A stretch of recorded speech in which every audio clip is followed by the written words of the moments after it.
bienvenue à tous. Vous êtes ici dans un ciné-club un peu particulier, puisque l'idée que j'ai eue il y a quelques temps, c'est de travailler sur la symbolique des images. Donc là, vous êtes à la fin d'un cycle de 3 films sur la question de l'espace, du cosmos et de la conscience. Alors, j'ai voulu inviter Michel Simon. Effectivement, c'est quelqu'un que j'apprécie beaucoup, et comme beaucoup d'entre vous, j'ai lu le livre sur Kubrick qu'il a fait, et qui est réédité régulièrement.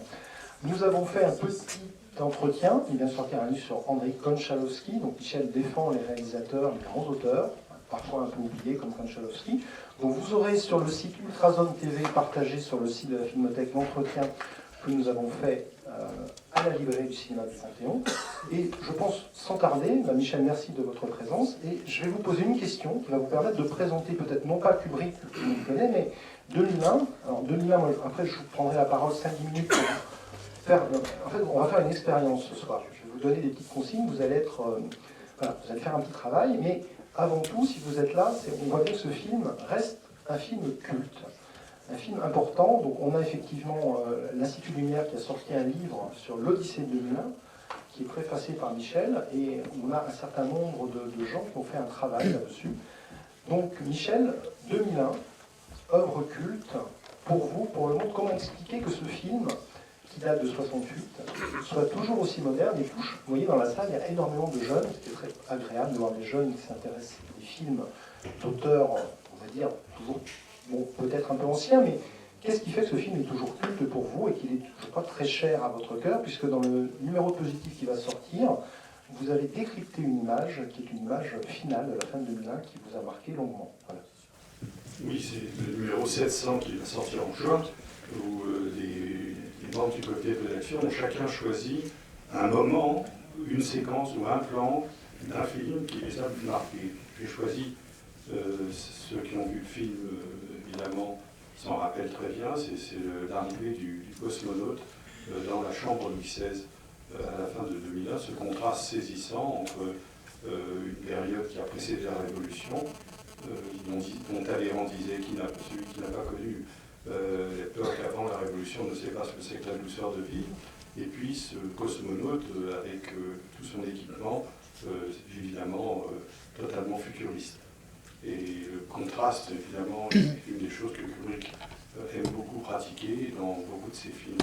Alors, non, je voudrais simplement dire quelques réflexions, parce que c'est évident qu'on peut parler plusieurs heures sur 2001, mais vous avez déjà un film. D'abord, ce qui me frappe, c'est que ce film de 2000, qui se passe en 2001, nous sommes en 2019, donc 18 ans après, ça ne correspond absolument pas à ce que Kubrick nous montre, en aucune façon. Et pourtant, le film a gardé son pouvoir extraordinaire de fascination, puisque chaque fois qu'il est repris, il y a un monde flou pour le voir comme ce soir. Alors, une petite anecdote. La première conversation que j'ai jamais eue avec Kubrick, c'était au téléphone, en 1969, un an après 2001, et je lui demandais de poser des questions, comment on pourrait se voir pour faire un entretien, est-ce que vous pourriez m'envoyer pour positif des photos du film qui ne figurent pas dans le dossier de la Warner, pas la Warner, c'était la Metro-Goldwyn d'ailleurs. Et puis, comme toujours avec Kubrick, il passait plus de temps à vous questionner qu'à répondre à vos questions, parce qu'il était toujours en train de pêcher des informations. Et c'est comme ça qu'on a noué une relation qui s'est révélée longue, puisque pendant presque 20 ans, j'ai continué à parler avec Kubrick. Il me posait des questions sur Napoléon, qui était son grand projet. Il voulait faire un film sur Napoléon, qu'il a abandonné finalement. Bon, pour des raisons trop longues à expliquer, mais j'avais la chance d'avoir fait des études d'histoire, ça devait être même à un moment ma vocation. Finalement, j'ai fait des études d'anglais, mais l'histoire m'intéressait passionnément. Je connaissais très très bien, évidemment, Napoléon et les historiens, et donc il a commencé à me bombarder de questions sur les différentes catégories d'historiens, les bonapartistes, les anti-bonapartistes, les napoléoniens, les marxistes, les royalistes, enfin bref. Et donc j'ai pu répondre à toutes ces questions, ce qui visiblement l'a intéressé. Et puis j'étais encore jeune, et donc avec l'innocence et le toupet des jeunes gens, j'ai osé dire à Kubrick, mais pourquoi vous voulez faire un film sur Napoléon, il y en a tellement eu. Et il m'a répondu, ah bon, vraiment, mais est-ce qu'il en a eu un seul bon? Citez-moi un. Alors évidemment, comme tout cinéphile respectueux, regardant les choses avec l'autorité des grands historiens du cinéma, je dis, bah oui, il y a Napoléon de la Belgance. Ah bon, pour vous, c'est un très bon film. Il n'aimait pas trop. Bon, j'étais un peu pétrifié parce que tout le monde dit que c'est un des plus grands films de l'histoire du cinéma. Il m'a dit, non, écoutez, c'est un film, techniquement, il y a des choses absolument formidables. Les ballons captifs qui montent dans le ciel et qui filment le triple écran, la bataille de boule de neige, bon, c'est des moments formidables. Et le problème n'est pas là. Le problème, c'est que Napoléon, c'est le plus grand stratège militaire de l'histoire de l'humanité depuis Jules César. Il n'y a pas eu plus grand stratège militaire que Napoléon. Alors, est-ce que vous trouvez vraiment que quand vous avez vu le film d'Abel Gance, vous avez compris pourquoi il était un grand stratège militaire? Je lui dis, non. Ben voilà, c'est ça le problème. Quand on fait un film sur Napoléon et qu'on n'est pas capable de montrer pourquoi c'est un grand stratège militaire, on a raté son coup. Et puis, tout de même, regardez le début du film de la Gance. C'est les trois révolutionnaires, il y a Marat dans sa baignoire qui s'épouille, qui essaye de retrouver l'époux qu'il a dans sa tête. Il y a Danton qui est ivre-mort, et il y a Robespierre qui a un masque figé avec du talc sur la figure. Est-ce que vous trouvez que c'est une façon de rendre compte de la plus grand événement de l'époque contemporaine, qui est la Révolution française? Est-ce que vous comprenez l'importance de la Révolution française en regardant ces trois guignols qui sont caricaturaux et qui ne représentent absolument pas la pensée de la Révolution française? Donc j'étais vaincu, il avait raison sur toute la ligne, et j'ai compris comment fonctionnait Kubrick. C'est-à-dire, c'est un cinéphile. Quand il était jeune, il allait au musée d'art moderne de New York, il allait dans les salles, il voyait les nouveaux films de Kazan, de Billy Wilder, de tous ces gens-là. Et puis, il allait voir les classiques de l'histoire du cinéma. Et à chaque fois, ce qu'il voudra faire plus tard, comme metteur en scène, c'est faire mieux que les autres. C'est-à-dire comment, par exemple, faire un film de science-fiction qui vous donne l'impression que vous êtes vraiment dans l'espace, alors que tous les autres films de science-fiction jusque-là, vous aviez l'impression que c'était des maquettes, vous voyez des images qui étaient certes intéressantes, même Fritz Lang, la femme sur la Lune, mais à aucun moment vous y croyez complètement. Vous êtes vraiment avec le cosmonaute dans l'espace. Donc c'est toujours faire mieux. Barry Lyndon, il y a des tas de films historiques, mais c'est la première fois que vous voulez vraiment qu'on ait l'impression de débarquer comme un cosmonaute au XVIIIe siècle, d'atterrir sur la Terre sur le XVIIIe et de se retrouver avec vraiment les gens du XVIIIe, avec la lumière du XVIIIe siècle, les chandelles du XVIIIe siècle. Donc trouver les moyens. Full Metal Jacket, comment faire un film qui rend compte de la guerre?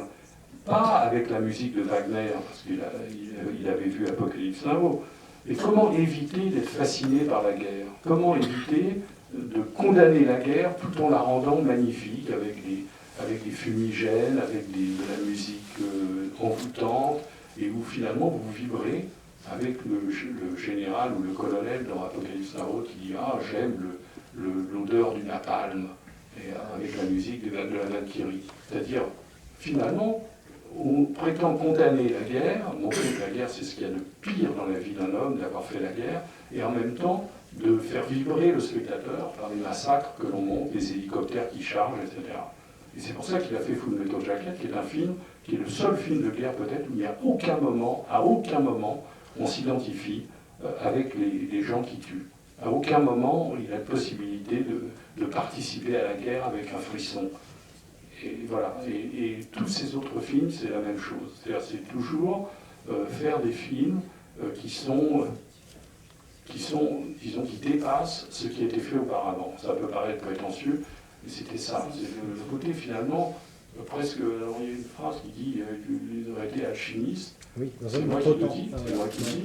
Ou il aurait pu être aussi un rabbin qui travaille sur le Talmud et qui essaye de comprendre le Talmud. C'est-à-dire qu'il y avait chez Kubrick un côté extraordinairement perfectionniste, à la recherche du Graal, à la recherche effectivement, de la philosophale, Et ce qu'il entreprenait avec chaque film, c'était de faire mieux que ce qui a été fait jusqu'au bout.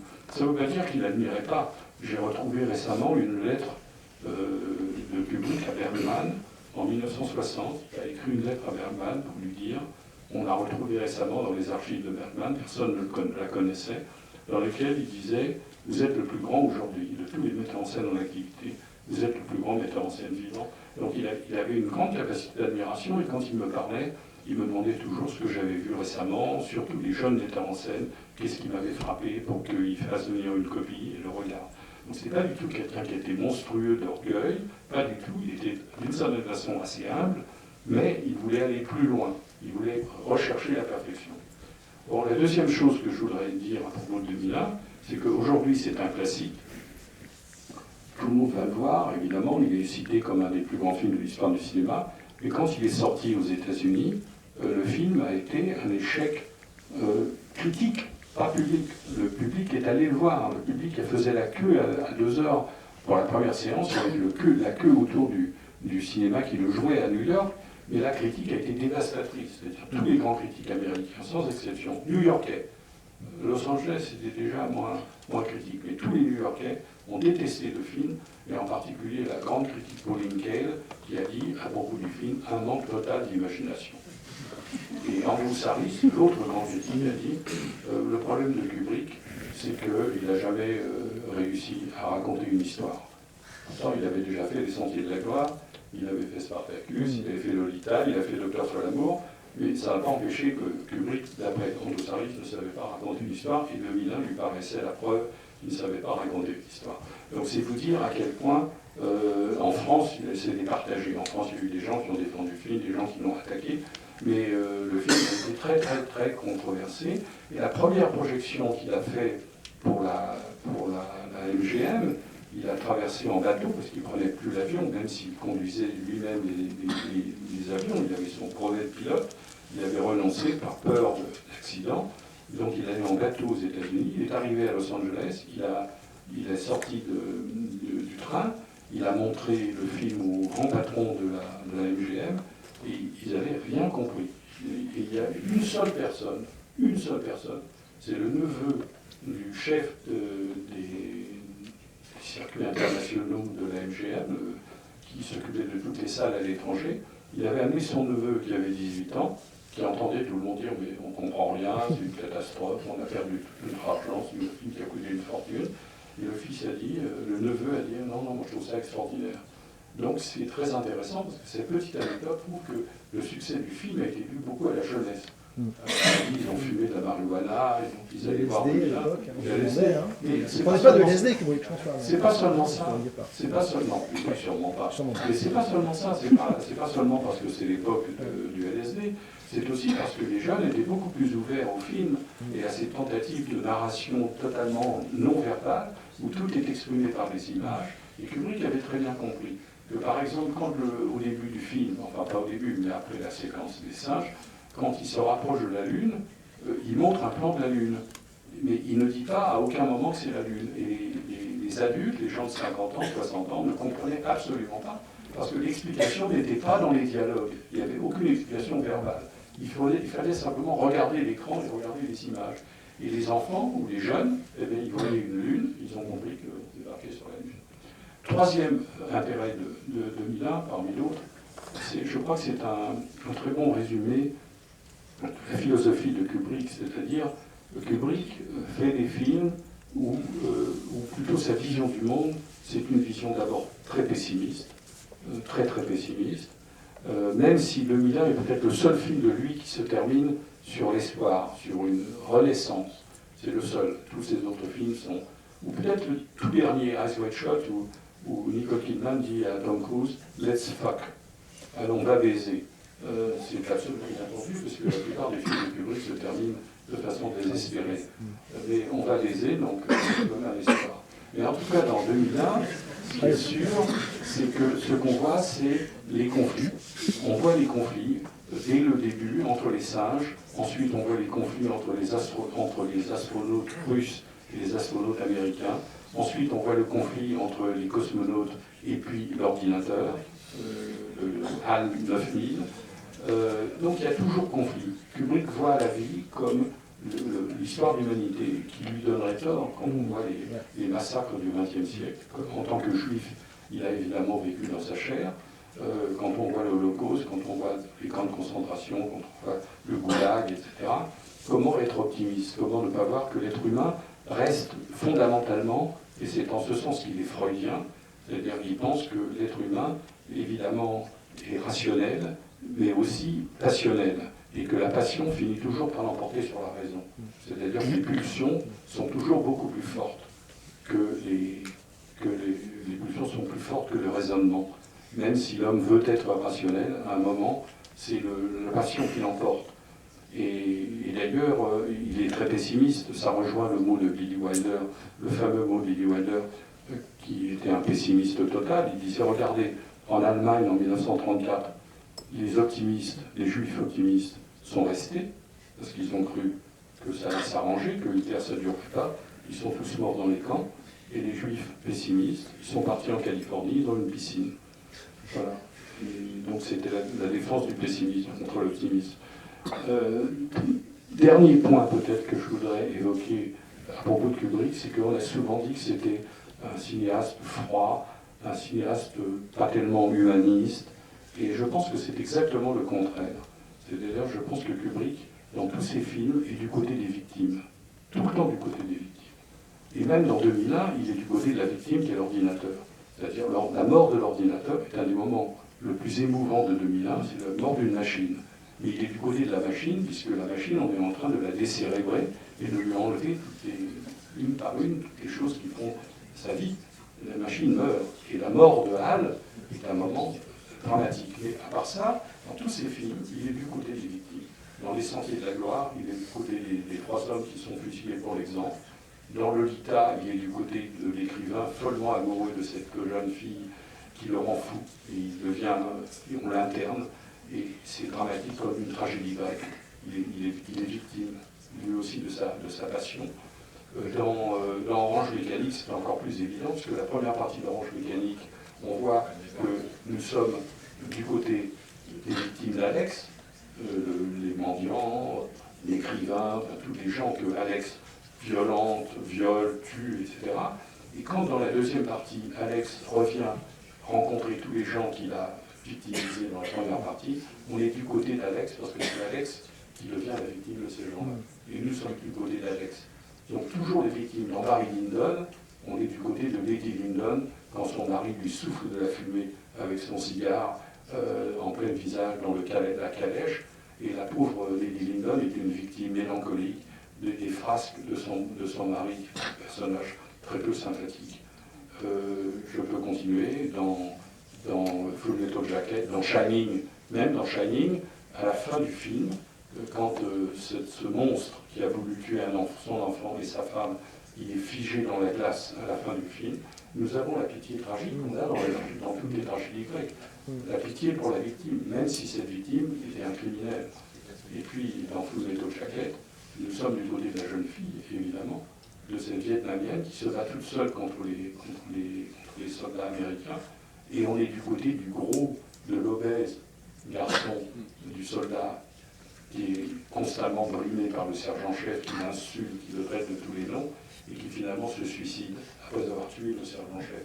Donc il est du côté de ce garçon aussi, du garçon que l'on bisute, que l'on n'arrête pas de taper à coups de pelochon, etc. Il est du côté de ce garçon. Dans Eyes Wide Shut, je crois qu'il est du côté vraiment de la femme, certainement. Et là, c'est beaucoup plus complexe. C'est son film peut-être le plus humain, curieusement, le plus complexe et le plus féministe. Je pense qu'on passera l'année prochaine, parce que ça mérite. Voilà. Je crois que j'ai à peu près dit en pour quelques petites remarques. Évidemment, l'autre chose qui est évidemment particulièrement spectaculaire dans 2001, c'est la musique.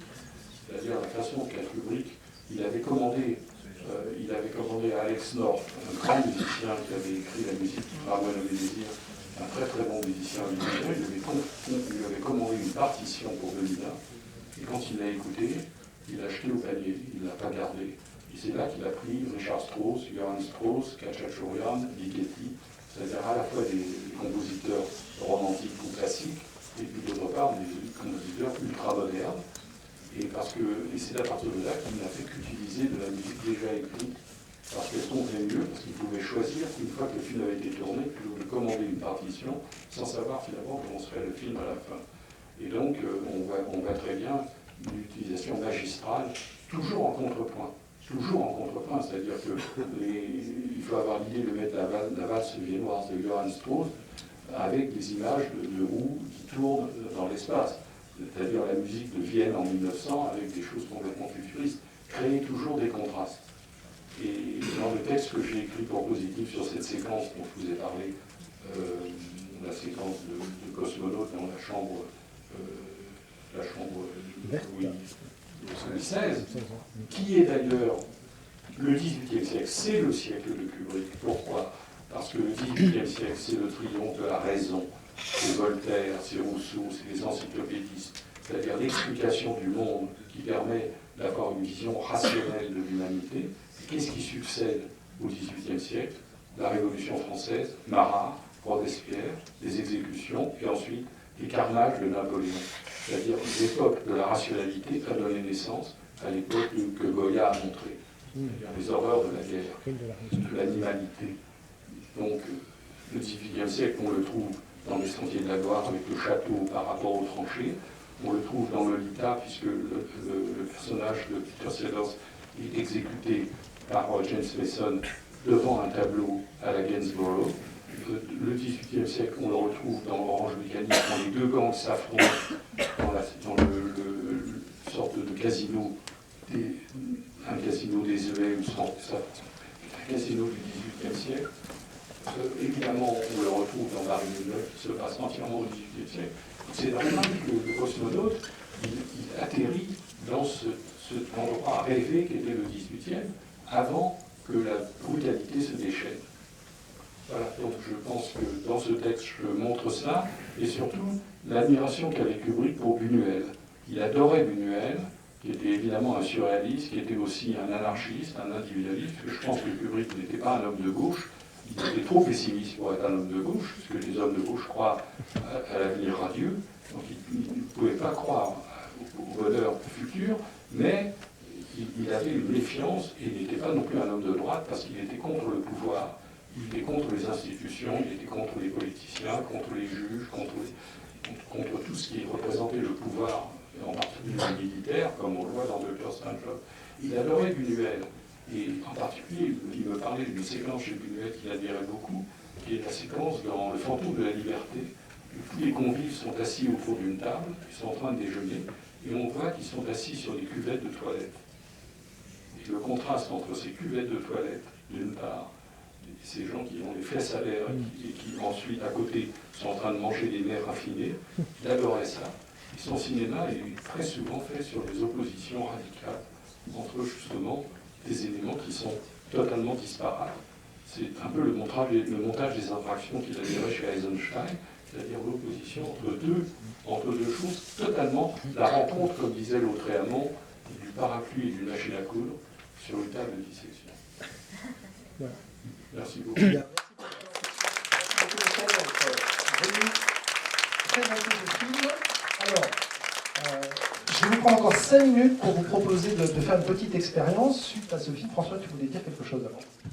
Juste un mot rapide, puisqu'il a été question de technique et de Kubrick, que Kubrick aimait beaucoup la technique, que le film vous a présenté en numérique 4K, c'est-à-dire le meilleur format d'image actuel. Auparavant, on passait une version 2K, et la version 4K qui est ressortie, comme vous le savez, je crois l'année dernière, a apporté un progrès certain. On dit souvent que le 4K, ça n'a pas d'importance pour un petit écran, c'est complètement faux. Même sur un petit écran, la différence est très nette, puisqu'en général, dans les salles de circuit, dans les multiplex, ce sont seulement les grandes salles qui bénéficient du format 4K. Et à ce sujet, Shining, donc, qui est actuellement proposé en numérique 2K, une nouvelle version 4K va être présentée au Festival de Cannes, donc à Cannes Classique, c'est-à-dire la section patrimoniale du festival, et va ressortir dans les salles françaises dans quelques temps. J'espère que nous pourrons vous le proposer. Donc je vous prends encore 5 minutes, parce que ça vaut le coup. Alors l'idée c'est de vous présenter, de vous préparer à une question, qui est une question un peu d'ordre philosophique. Michel Simon a beaucoup évoqué la question de la dualité chez Kubrick et des paradoxes. L'angle d'attaque, quand j'ai choisi les 3 films, Gravity, Interstellar et 2001, c'est de parler du cosmos. Si on prend la philosophie grecque, le cosmos renvoie à la question de l'ordre. Tous les personnages des films que vous aimez bien, ils ne sont pas dans l'ordre, sinon ça ne serait pas intéressant, ils sont dans le chaos.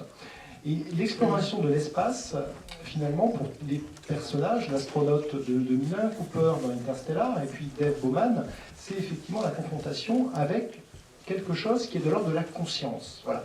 Donc je vous ai montré 2 images de la conscience, c'est le rapport qu'on a entre soi et le monde autour de nous, mais même le monde des étoiles. Bien, la conscience comme étant la conscience de l'homme-machine, produite par le cerveau, ou la conscience qui est quelque chose de plus grand que notre cerveau. Donc en fait, tous les gens qui étudient la conscience disent qu'il y a 3 niveaux de conscience. La conscience moi, c'est plutôt Freud qui l'a développé. La conscience cosmique, c'est plutôt Jung qui en a parlé. Et un autre niveau de conscience qui serait de l'ordre de la non-dualité. Alors avec les 3 films que je vous ai montrés, on va questionner après dans notre discussion, en lisant les symboles, ces 3 niveaux de conscience. Alors, bon, Gravity, je vous l'ai montré, très rapidement, il y a quelque chose autour du lâcher-prise et de l'acceptation du monde. Dans Interstellar, il y a quelque chose de beaucoup plus vaste. Bon, Nolan adore Kubrick, il y a des hommages effectivement à 2001, mais il y a ce symbole, le symbole du Tesseract, qu'on trouve chez Marvel, et qui symbolise peut-être le passage de la 4e à la 5e dimension. Posez-vous la question dans le film, quand il passe la porte des étoiles, dans quelle dimension se trouve-t-il, Dave Bowman? Voilà, je vous laisse une petite indice. Voilà. Donc rapidement, je ne vais pas trop reparler de Kubrick, vous connaissez un petit peu l'idée du paradoxe, Michel en a bien parlé. L'idée de Kubrick, c'est quelqu'un qui effectivement avait une femme qu'il aimait, qui faisait des très beaux tableaux, qui l'inspirait des fois. Une petite fille, Viviane, qui joue dans 2001. Elle joue justement le lien entre Floyd et puis voilà. Dans tous les 3 films, on a un lien entre un parent qui est dans l'espace et un enfant qui est resté sur Terre. Et là, c'est Viviane Kubrick qui joue ce petit rôle. Voilà. Alors, il y a effectivement 13 films chez Kubrick. Ce film répond effectivement à Dr. Folamour, qui est un film terrible sur la destruction de l'humanité. Et comme l'a dit Michel, 2001 est un film plutôt optimiste, mais encore faut-il en lire le sens. Alors, effectivement, si on devait donner un symbole à Kubrick, c'est l'idée du jeu d'échecs, du labyrinthe, parce que Kubrick adorait les échecs. Shining est construit sur un labyrinthe. Et effectivement, voilà, ça c'est les ouvrages que vous pourrez lire pour en savoir plus. Peut-être se dire que Christopher Nolan, quand il restaure ce film, il dit voilà, il faut que ça soit du 70 mm. Kubrick disait ce film, il faut même que ça soit en cinérama. Alors là, on n'a pas l'écran court du cinérama, mais on a l'idée que ce film, si vous le regardez à la télé ou sur une tablette de téléphone, vous passez totalement à côté. Parce qu'en fait, c'est un film, c'est une expérience. Alors, comme on dit expérience, effectivement, Kubrick vous dit voilà, vous êtes libre de spéculer. Vous êtes libre de voir, il parle même de sens philosophique et allégorique, hein, c'est lui qui le dit en anglais.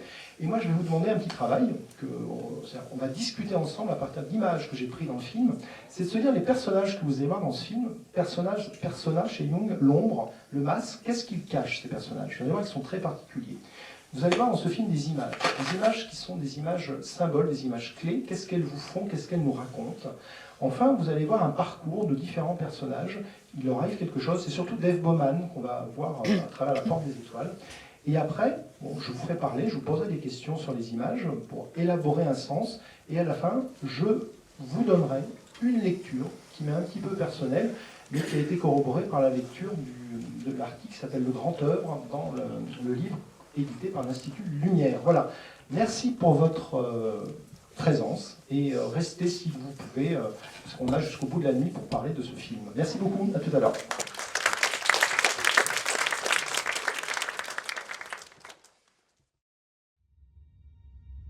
Dave, do you mind if I ask you a personal question? No, not at all. I've wondered whether you might be having some second thoughts about the mission.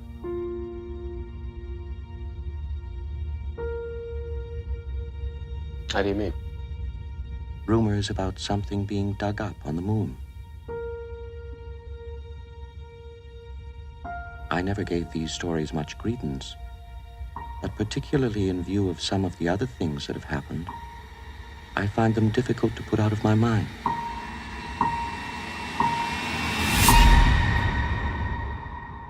Open the pod bay doors, please, Hal. Open the pod bay doors, Hal. I'm sorry, Dave. I'm afraid I can't do that. What are you talking about, Hal? This conversation can serve no purpose anymore. Goodbye.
je vais vous donner la parole et faire quelques éléments de présentation rapide. Alors, c'est des choses que Arthur C. Clarke a dit, parce que Arthur C. Clarke, c'est celui qui a plus ou moins inspiré le film, et il dit, si vous avez compris 2001, on a échoué.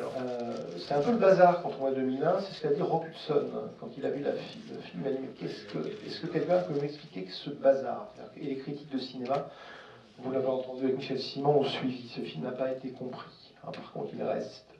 Voilà, donc le résumé que monsieur a fait est intéressant. Je retiens les mots d'évolution, de naissance, renaissance. Voilà.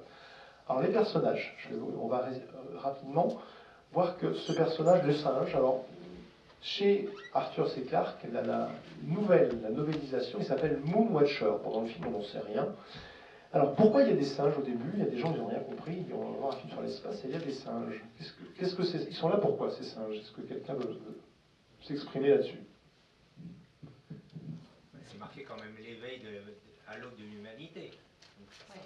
Ouais. Est-ce que vous pouvez C'est que les développer un singes, petit peu? ils prennent le pouvoir, enfin c'est ce que j'ai appris, ils prennent le pouvoir les singes par rapport à d'autres, ils prennent le pouvoir par rapport au bruit. C'est celui qui fait le plus de bruit qui prend le pouvoir. Oui. D'accord. Donc dans un deuxième temps, ils reviennent, et donc quand il a touché la fameuse pièce qui est le fameux symbole philosophal, on va dire qu'il y a un développement de l'intelligence, et il trouve l'idée de l'outil qui après se transforme. Oui, tout à fait. Alors effectivement, bon, il y a cette idée-là. Déjà, et puis il y a l'idée de la lutte pour un territoire. Alors au début, il lutte pour l'eau. Les points d'eau. C'est quelque chose de très actualité. Dans les années à venir, l'humanité va lutter pour l'eau, plus pour le pétrole. Donc c'est quand même un film qui même si c'est ancien, c'est toujours juste. Vous l'avez bien dit, on est bien d'accord, la descente de l'outil. Et en même temps, alors, il y a un plan quand même qu'il faut essayer de voir qui est intéressant, c'est ce plan-là. Je ne sais pas si vous avez vu, ce plan-là, il ne se passe pas en même temps. C'est-à-dire qu'en fait, vous êtes à la place de notre singe, c'est-à-dire en disant que Kubrick nous dit le singe, c'est aussi une part de nous, même si nous sommes des hommes. Et à un moment donné, il y a la naissance de l'image mentale. C'est-à-dire, il a une image mentale de à quoi ça va pouvoir servir cet outil. Effectivement, dès qu'on invente l'outil ou l'invention, cet outil a une ombre. Pensez toutes les grandes inventions technologiques de l'homme, elles ont effectivement des ombres ou des effets pervers. Voilà. Donc là, on est là. Il écrase un crâne. Voilà, exactement. Et on voit ça aussi. Parce qu'au début, il ne mange pas les animaux. Tout à fait. Donc il y a l'évolution. Alors, il y a même une phase qu'on a oubliée, c'est qu'au début du film, on a une phase où c'est noir au début du film. On en reparlera des couleurs. Pourquoi il y a du noir? On passe au lever de soleil, il y a effectivement les singes et toute une évolution. Alors il y en a qui disent que ça pourrait être l'évolution, Darwin, le singe et saint de l'homme. Bon, on verra, c'est peut-être plus complexe que ça. Voilà. Donc, allez, on va passer aux êtres humains. Alors, ce professeur Floyd, qu'est-ce qu'on peut en dire? Alors, pour ceux qui ont vu 2010, il est joué par Roy Scheider dans la suite de 2001. Est-ce que quelqu'un a vu 2010 dans la salle? Bon, c'est pas déterminant parce qu'on n'est pas du tout sur le même registre. Alors, ce professeur, à quoi il sert dans le film?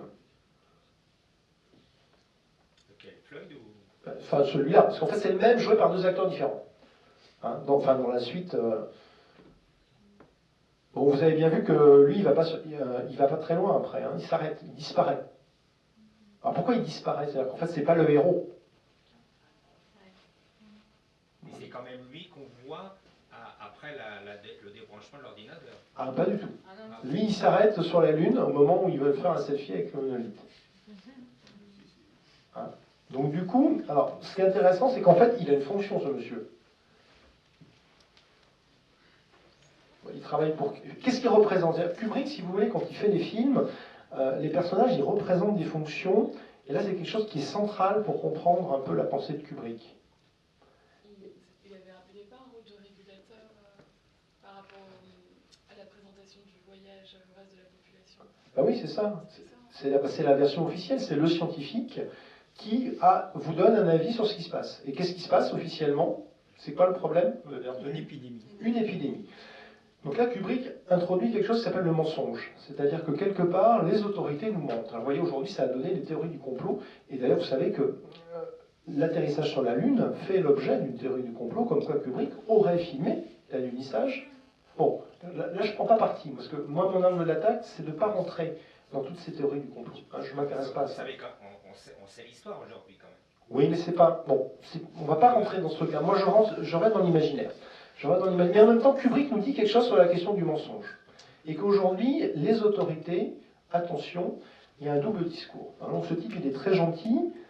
Alors, ce qui est intéressant, c'est de voir ça. Il se passe quelque chose d'étonnant, là, qui fait écho à quelque chose d'autre. Là, c'est la guerre froide. Hein, tout à l'heure, on avait la guerre chaude avec les singes qui se mettaient sur la gueule. Et là, ils sont d'une exquise politesse. Mais on voit le russe, il l'attrape, là, il veut vraiment savoir. Hein. Et l'autre, il lui ment.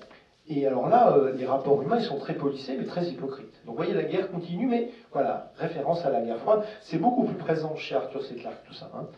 Voilà. Alors, ce qui est intéressant, c'est cette image-là, qu'on va retrouver dans les 3 films de la série. Mais là, du coup, c'est beaucoup moins...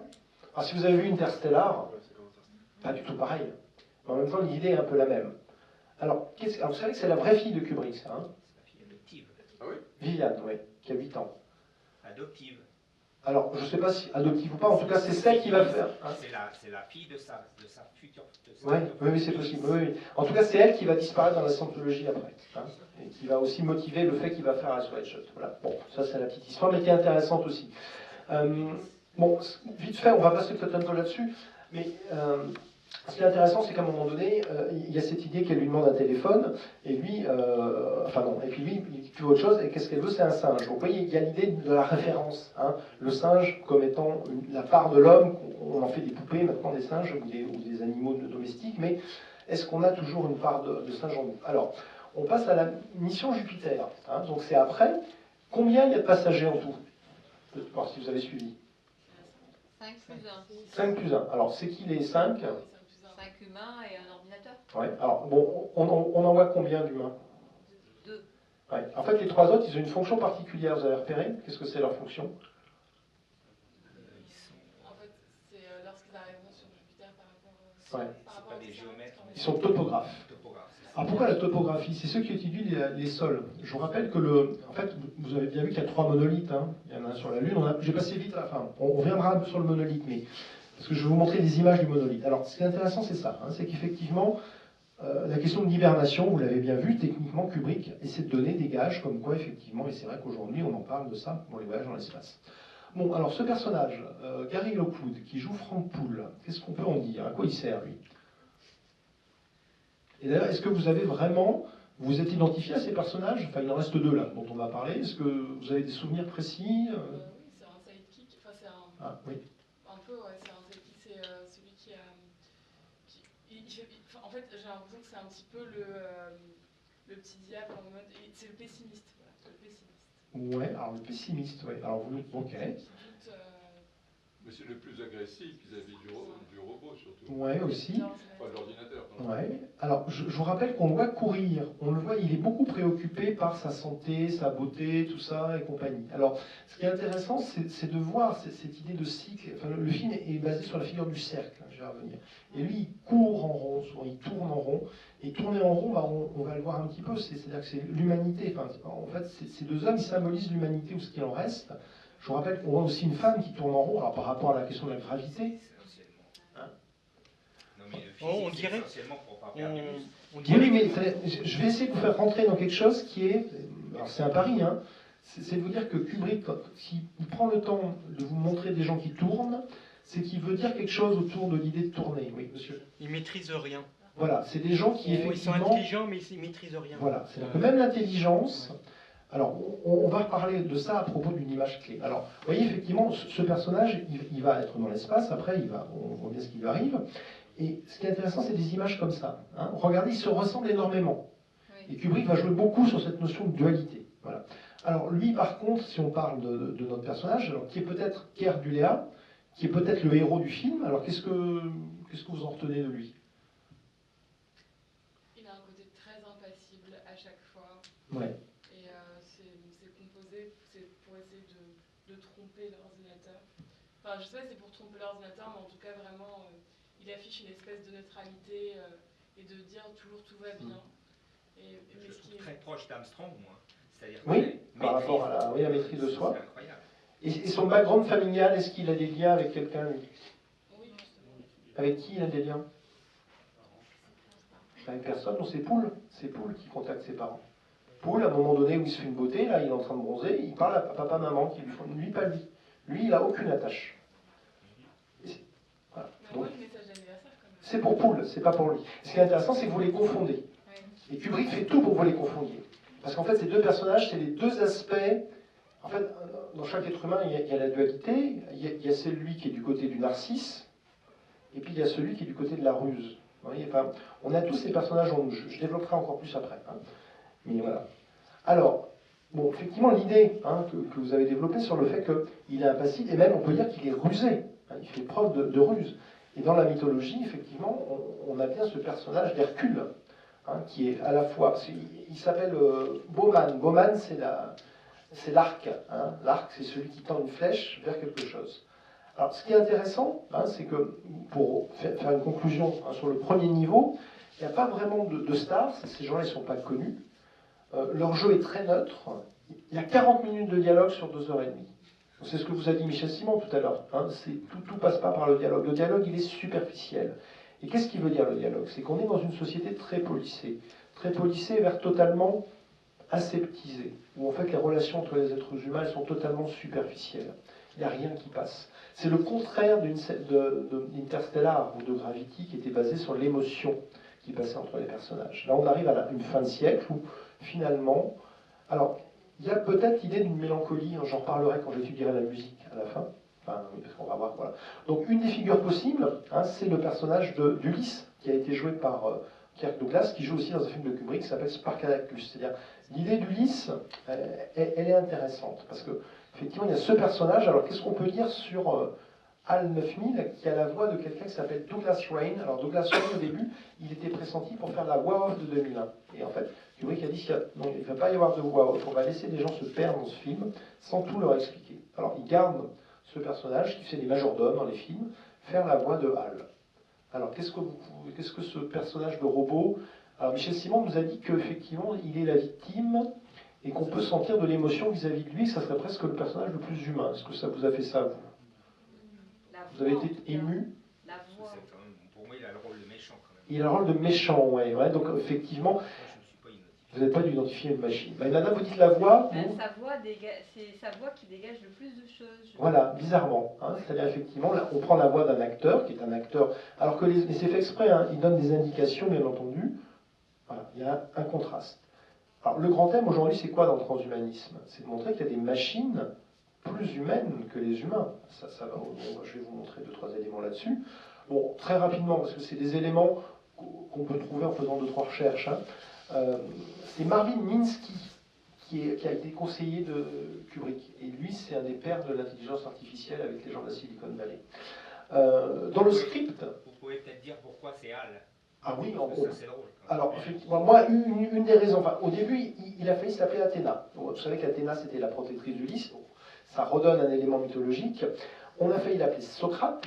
Socrate, c'est le père de la dialectique. On vous a montré que les films de Kubrick étaient basés sur le double ou le 2. Et après, effectivement, l'idée de HAL, ça vient de heuristique algorithmique. Alors, l'heuristique, c'est l'intuition, et l'algorithme, c'est la logique binaire. Donc en fait, ces deux mots, le mot de HAL est un oxymore. Ça veut dire, si j'ai une intuition, l'intuition n'est pas liée à la logique binaire. L'intuition est au-delà. L'intuition, c'est le 6e sens de la dame à la licorne. Vous voyez? Donc on joue sur ça. On joue sur un nom qui est un paradoxe. Et 9000, effectivement, alors, il y a des gens qui disent, moi je ne suis pas sûr que... Enfin, le 9, c'est l'idée de la perfection. Voilà. Bon, je ne sais pas vraiment si c'est ça, mais en tout cas, la machine, elle se croit parfaite, elle se croit sans erreur. Pourquoi ça s'appelle HAL? Ben, je viens de vous donner une explication. Non, mais il y a aussi le fait allez-y, si vous avez d'autres... Vous mettez les lettres suivantes de HAL, ça fait IBM. Oui, ben voilà, remarquez, voilà. Ben oui, voilà, c'est ce que je vous ai montré, c'est qu'à un moment donné, dans le film... Ah oui, on le voit bien. On le voit bien, ben voilà. Donc ça renvoie à la question de l'homme augmenté par la machine, par l'informatique, effectivement. Voilà. Ce qui est intéressant, ce que Kubrick montre en 68, le fait qu'un être humain soit échec et maths, c'est vrai aujourd'hui. Alors, la question du bug. Alors, peut-être avant de... Est-ce que vous avez compris pourquoi HAL bug? Qu'est-ce qui se passe? C'est la présence du monolithe. Qui a fait bugger HAL? C'est une hypothèse, mais est-ce qu'on voit le monolithe? Le monolithe, on le voit avant et après. Ah non, c'est parce qu'en fait, il avait une mission Alors, qu'est-ce que vous en pensez? Alors, il y a la mission. Est-ce que cette mission, elle est très claire? Non. Pas claire. Moi, il me semblait que la mission, il ne veut pas qu'elle aboutisse. C'est l'idée. C'est ce que Ouais. j'ai lu. Est-ce que vous avez... Ouais. Alors, est-ce qu'il y a d'autres points de vue là-dessus? La grande question, oui. moi qui l'ai vu en 69 quand j'avais Ouais. 19 ans, la grande question c'était de savoir est-ce que les ordinateurs qu'on va faire hyper puissants vont commencer à prendre leur propre intelligence. Ouais, c'est la grande question. Ce qui est moins d'actualité aujourd'hui, mais c'est peut-être savoir, ils sont tellement performants que finalement ils trouvent leur propre. Et donc ils peuvent s'amener à réfléchir. À réfléchir par eux-mêmes, l'action de la conscience. Voilà. Alors, très rapidement, hein, si je reprends l'idée, c'est qu'à un moment donné, il fait une prédiction d'une panne d'une antenne. Alors effectivement, qui faisait des prédictions à une époque? C'était les prophètes, c'était les humains, c'était les devins. Et là non, effectivement on se rend compte que c'est pas possible. Parce qu'en fait il a un double terrestre qui est resté sur Terre. Et lui, il a un double diagnostic qui ne fait pas la même prédiction. Donc là déjà il y a un hiatus. Alors est-ce que c'est une erreur de programmation? En tout cas, il est capable de lire sur les lèvres. Et donc quand il dit sur les lèvres, il voit que les autres veulent le déconnecter parce qu'ils ont perdu confiance. Et donc on a l'impression que le sentiment qu'il va partager, c'est cette espèce de peur. Hein. Et alors, une des raisons du bug de Hal, en fait, on le voit dans 2010, d'ailleurs dans la suite des romans faits par Arthur C. Clarke, c'est qu'en fait, il y a eu un mensonge. C'est là, effectivement, nos deux, Bowman et puis Poole, savent qu'ils vont vers Jupiter, mais ne savent pas que le but d'aller vers Jupiter, c'est pas de prendre des photos de Jupiter, mais c'est d'aller creuser. C'est pour ça qu'on a les 3 topographes qui sont censés creuser pour aller récupérer ce qu'on pense être un monolithe. Parce qu'effectivement, quand ils ont touché le monolithe, il y a un son qui a émis, et il y a une espèce d'intuition qu'il y a quelque chose à trouver, il y a un trésor. Et donc, il y a cette idée que ça doit être top secret. Parce qu'effectivement, il y a les Russes aussi qui essayent de trouver. Enfin, on est dans ce contexte-là. Il faut protéger l'information. Et donc, l'ordinateur, il est garant de la mission. Et lui, il se dit à un moment donné, si les autres me débranchent, je ne pourrais peut-être pas aller jusqu'au bout. Et voilà, donc il y a cette idée de paranoïa et de responsabilité peut-être humaine. Alors effectivement, c'est l'idée de déconnecter l'ordinateur, puisqu'à la fin, il a quand même tué des gens, il a déconnecté, et lui, il va être déconnecté. Voilà. Alors ce qui est très intéressant, c'est de voir, quand on voit dans la mémoire, alors la chanson Daisy, c'est la chanson d'un homme seul qui se demande à sa bien-aimée si elle l'aime. Vous voyez, la question de l'amour, qui était centrale dans Gravity, avec l'amour de la mère pour sa fille morte, l'amour qui permettait de transcender l'espace et le temps dans Interstellar, ben la question de l'amour est bien présente là, mais pas sur un plan émotionnel, sur un plan... c'est à côté de la mélancolie et de l'amour perdu, là, ou de cette espèce de robot là qui... Un des conditionnants était lié à une histoire mélancolique, et qui fait écho à la musique qu'on entend pendant tout le passage dans l'espace. Voilà. Donc là, il y a quelque chose d'assez étonnant. Alors, quand on revoit justement la fonction de Hal sur le plan mythologique, c'est Ulysse 31, donc le Cyclope. Et effectivement, l'idée du mythe de Frankenstein, c'est-à-dire que derrière ça, Kubrick veut nous montrer que l'homme est dépassé par sa machine. Et à un moment donné, ce qui est intéressant quand on voit le petit pod de Bowman face à Discovery, on a l'impression de voir David contre Goliath quand il veut re-rentrer à l'intérieur. Et il va y arriver parce qu'il est comme Ulysse, il a la ruse qui lui permet à un moment donné de prendre un risque calculé. Alors, ce qui est intéressant, c'est de voir que Hal, on le retrouve... Est-ce que vous connaissez ce film, qui est un dessin animé? Wall-E. On le retrouve avec l'idée du transhumanisme. C'est assez intéressant de voir ça. Alors, j'avance un petit peu.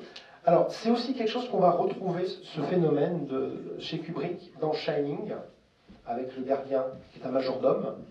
Et on va le retrouver aussi dans Eyes Wide Shut, avec le professeur de Ziegler. Alors, c'est des figures de démiurge, de ceux qui ordonnent le monde, qui sont les espèces de Deus ex machina. Alors, ces 3 films sont intéressants, parce qu'effectivement, il y a 3 films de Kubrick qui terminent bien. C'est ces 3-là. J'en reparlerai peut-être après. Alors, ce qui est intéressant, c'est que Kubrick avait un projet inachevé que Spielberg a achevé, bon, peut-être pas aussi bien que Kubrick l'aurait fait, qui était l'intelligence artificielle. Alors, les images clés. Les images, il y en a plein, donc je vais vous en faire commenter quelques-unes. Ça, c'est intéressant. Ça, c'est l'image l'ellipse la plus connue du cinéma. Alors, qu'est-ce que ça veut dire, ça? C'est la machine. Le premier instrument, c'est l'os, et ensuite, ça devient un instrument hyper sophistiqué, qui est un vaisseau spatial. C'est un outil. C'est un outil. Mais sauf que derrière ça, vous avez ce qu'on appelle un saut quantique dans l'évolution. Hein. C'est-à-dire que c'est l'évolution, si on prend la théorie darwinienne, il y a des paliers. Là, on passe, tout d'un coup, on passe à un truc. Et ce qui est intéressant, c'est que cet os, il monte, il redescend. Donc il y a quand même une idée, on vous montre une chute.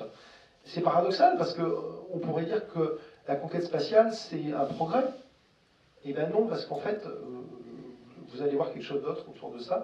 C'est que, voilà, la conquête de l'espace. Hein, il y a un philosophe, Spengler, qui avait développé sa dialectique et qui disait que la technique prolonge l'animalité. Alors, un des éléments, je vous le donne maintenant parce que ça sera plus clair comme ça, c'est que la musique chez Kubrick va donner un surtexte. Au moment où vous avez ça, vous avez une musique. Vous savez comment elle s'appelle, cette musique? Vous l'avez reconnue, c'est une valse de Strauss qui s'appelle Le beau Danube bleu. Le Danube bleu, c'est le nom de la première bombe nucléaire développée par l'Angleterre. Donc c'est intéressant. Ouais. Donc, qu'est-ce que veut... Et ça, c'est beaucoup plus présent dans les romans. C'est-à-dire, pensez à la guerre des étoiles. Hein, c'est-à-dire le fait d'aller dans l'espace. Et cette guerre des étoiles, on voit le début de Gravity. Le problème de Gravity, au début, c'est ça. C'est que l'homme, non seulement il pollue la Terre, mais il pollue l'espace avec ses armes, avec ses satellites qui servent à rien. Donc, vous voyez, il y a quand même quelque chose autour de ça. Même si c'est beau, hein, cette musique, il y a aussi une référence. Alors, le monolithe, qui revient 3 fois dans le film. Qu'est-ce que ça... Voilà. Ça vous a surpris, Est-ce que quelqu'un veut... Voilà. À quoi ça sert? À savoir, oui. Donc il y aurait quelque chose autour d'une transmission de connaissances, le symbole de la connaissance, ouais. Alors, bon, Michel Simon, il dit dans son livre que c'est une forme de déterminisme, hein, que c'est une force transcendante. Et ce qui est intéressant, c'est que le monolithe, à un moment donné, vous voyez bien qu'il n'agit pas seul. Il agit quand il y a un alignement entre la Lune et le Soleil. Vous voyez. Et ce qui est intéressant, c'est qu'il y a la musique d'Ainsi parlait Zarathustra. Zarathustra, c'était un prophète. On reparlera ça dans les références musicales. Et c'est intéressant. Il y a un côté mythique au monolithe. Alors, effectivement, quand on retrouve sur la Lune, eh bien, effectivement, il le dit, ce n'est pas un météorite, ni une roche magnétique. Vous voyez. Donc il échappe aux catégories classiques de l'exploration. Donc du coup, on est vraiment dans l'objet qui résiste un petit peu. Le mot qui est employé dans le film, c'est un artefact, qui est très très vieux. Et à un moment donné, alors c'est étonnant parce que lui, il le touche, qu'est-ce que ça fait? Qu'est-ce que ça lui fait pour le professeur Floyd, de toucher le monolithe, contrairement au singe? Rien. Rien du tout. Alors, quand est-ce que le monolithe réagit dans sa deuxième exposition? Il réagit à quoi? À la photo. Hein, il réagit à la photo. Alors, l'invention de la photo, vous savez, quand on crée la photo, on a dit attention, on va créer des fantômes, on va créer des doubles. Hein. Donc l'art de la photo et de la reproduction est un art particulier. Alors, ça peut être assez rigolo de voir aujourd'hui où on en est. Et d'ailleurs, on a des petits monolithes dans la poche qui nous permettent de nous photographier, hein, des téléphones portables. Bon, effectivement, cette idée du narcissisme, c'est-à-dire que vous avez des types qui trouvent un objet, la seule chose auquel ils pensent, c'est à se prendre en photo devant pour la postérité. Si ce n'est pas une symbolique de culte de l'ego démesuré et d'une critique aux grands scientifiques qui se prennent pour des vedettes, hein, c'est un peu ça, quand même. Et le monolithe, à un moment donné, il les repousse magnétiquement. Ça veut dire, en fait, le savoir qu'il a, parce qu'il véhicule bien une forme de savoir, il ne va pas la donner à eux. C'est pour ça que Floyd, à un moment donné, eh ben, il s'arrête là, Floyd. Parce qu'il ne peut pas aller plus loin. Floyd, c'est, si vous voulez, l'homme scientifique, matérialiste de base, qui a permis à l'humanité de faire un certain nombre de progrès, mais à un moment donné, ça s'arrête là. Parce qu'il n'a pas accès à une autre forme de connaissance. Alors c'est là où on va développer un peu plus. Et le monolithe, ça ne peut pas être quelque part la représentation de la force créatrice du monde? Ça pourrait, ouais. Et sauf que cette force, elle est très ambivalente. Vous avez raison, c'est intéressant votre remarque, je retiens, c'est une lecture. Il est infotographiable, tout comme Dieu n'est pas visible. Oui, alors c'est pour ça qu'en fait, voilà. Alors vous avez à un moment donné des références chez Dürer, parce qu'en fait, tout ce passage-là de Baumann et Poul est basé sur une musique très mélancolique. Et Dürer, à un moment donné, représente, regardez, une pierre noire, représente 2 pierres, d'ailleurs une pierre taillée, une pierre noire, et derrière, il représente une espèce de, vous savez, c'est un carré magique, hein, qui est taillé dans la pierre. Donc cette idée, hein, et puis du chiffre 34 aussi est intéressante, et on le revoit à la fin. Alors il y en a qui disent aussi le monolithe, c'est comme un écran de télévision aussi. C'est-à-dire que quand on regarde la télé, Aujourd'hui, les téléviseurs, ils ont cette forme-là dans l'autre sens. Et donc, par rapport à ce que vous dites, c'est juste, c'est-à-dire qu'on aurait une télévision qui ne serait pas posée en horizontal, mais en vertical. Donc, quand on est dans le vertical, on est dans les forces de la création qui descendent, effectivement. Donc, de ce côté-là, votre interprétation peut être... Les iPhones d'aujourd'hui, en plus. Alors, et le iPhone, alors, ce qui est intéressant, c'est qu'aujourd'hui, si vous voulez, quand on prend le transhumanisme est une forme de nouvelle religion qu'on veut nous vendre et qui va effectivement utiliser les codes et les symboles à sa sauce, bien entendu. Et on crée des nouveaux, aujourd'hui, la façon dont on idolâtre les outils technologiques. Monsieur ? Oui, non, juste un point là-dessus. Tout le monde connaît le carré noir de Malevich. Oui. Il y a un carré noir qui est beaucoup moins connu. Ça a été fait par un jésuite au Moyen-Âge et qui représente l'infini. Ah, aussi, oui. Et ça relie, je crois, à ce que dit Madame, c'est-à-dire que c'est une assez bonne interprétation de la divinité. Oui. Et sauf que c'est un film qui est censé nous parler d'extraterrestres au début. C'est là où mettez-vous à la place d'Arthur C. Clarke, il dit, mais Kubrick, il nous fait quoi? Parce que moi, je voulais parler d'extraterrestres. Et là, on est en train de parler de Dieu, vous voyez, donc là, ouf. Qu'est-ce qui se passe? Alors, là, on va parler d'un truc qui, à l'époque, a été décrit comme un trip au LSD. Et Michel Simon nous a dit que Kubrick ne prenait pas de LSD. Donc, la porte des étoiles. Vous voyez, ça dure 9 minutes. Qu'est-ce que ça vous a fait, ça? Est-ce que quelqu'un va en parler? De voir ça? C'est sublime de beauté. Vous avez trouvé ça beau? Ouais, extraordinairement beau. Personne n'a trouvé ça ennuyeux? Ben, la première fois, si, en 69, j'ai trouvé ça très très chiant. Et quand vous le revoyez? Ah ben non. Moins, du coup. On sait que ça dure 10 minutes. Eh ouais. On sait aussi que peut-être que l'approche de Jupiter avec les anneaux, c'est pas évident. Voilà, il y a plein de... Ouais. Donc effectivement, c'est un truc, le film au début, il peut paraître assez long, assez chiant, hein, surtout si on le voit à la télé. Et là, on est, alors... Enfin, à l'époque, il y avait quand même le Pink Floyd en 67, où il y avait des images déjà psychédéliques. Et on est dans, tout à fait. Donc on est dans leur 68 aussi, si vous voulez, ça correspond à ce qu'on va développer en astrosophie, la naissance de l'ère du Verseau. C'est-à-dire la recherche à travers peut-être des fois les drogues, une nouvelle forme de conscience. On va à Katmandou, on fume de l'herbe, et on voit le monde autrement. Là, il n'y a pas du tout d'herbe, il n'y a pas du tout de LSD, mais il y a une expérience. Alors, est-ce qu'il y a des images, j'ai fait des captures d'écran, mais est-ce qu'il y a des images qui vous ont marqué, que vous avez retenues dans ces 9 minutes? À un moment donné, je me suis demandé s'ils n'avaient pas utilisé des images du Grand Canyon. Oui, si, c'est possible. Ouais, bien sûr. Oui. Il y a, bien sûr. Oui, il y a une conception. Une conception, c'est-à-dire il y a un spermatozoïde qui se balade. Oui, on a l'impression de voir qu'à un moment donné, il y a quelque chose. Oui, exactement. Ouais. Et à un autre moment, on voit un fœtus. Oui, un fœtus. Alors, rapidement, je vous montre quelques images. Alors, si on fait une mise à plat. Alors, il y a le micro, à chaque fois, il nous fait toujours une petite. Sinon, je vais l'enlever si c'est trop pénible. C'est qu'en fait, à un moment donné, il y a un balayement de lumière. Ce balayement, c'est un balayement horizontal et vertical. Et on passe de l'infrarouge à l'ultraviolet. Alors, l'infrarouge, c'est le symbole de la passion. Et l'ultraviolet, c'est le symbole de la spiritualité. Enfin, de quelque chose d'une énergie beaucoup plus haute. Je vais peut-être éteindre ça. C'est pas une question de... Ça, c'est les mystères de la technologie. Donc on va continuer quand même, je pense que c'est supportable. Alors, ce qui est intéressant, c'est que Douglas Trumbull, qui a réalisé un Oscar pour ça, il invente une machine qui s'appelle le split scan. Le split scan, je suis un peu, voilà. En fait, au-delà de je ne vais pas vous expliquer la technique, vous trouverez ça sur Internet, mais ça veut dire filmer au-delà du masque. C'est intéressant. Donc, allez voir derrière les apparences. Alors, et c'est lié au cinéma expérimental de John Whitney. C'est quelqu'un qui va développer des formes en spirale un peu psychédéliques. C'est la même période. Voilà. Alors, rapidement, je ne vais pas trop commenter, mais voilà. Et à l'époque, on fait un film qui s'appelle The Trip, effectivement. Alors là, c'est sur la question du LSD. C'est Corman qui fait ça.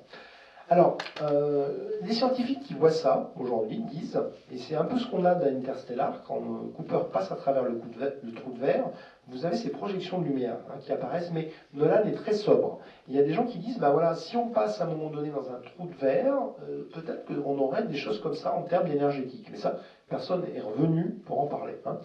Alors, donc du coup, on est vraiment dans l'expérience cinématographique. Donc on commence par le vertical. Le vertical, c'est bien quelque chose qui descend, donc on est dans quelque chose qui appelle, qui tire vers le haut. À un moment donné, on est dans l'horizontal, donc ça fait la croix. Donc notre personnage, d'ailleurs, il n'a pas l'air d'aimer trop, quoi. Ça le met en vrac, quand même, vous avez vu.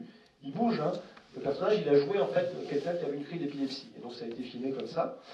Et voilà, donc il bouge, il hurle même par moment. Vous voyez là, il n'est pas content. Bon.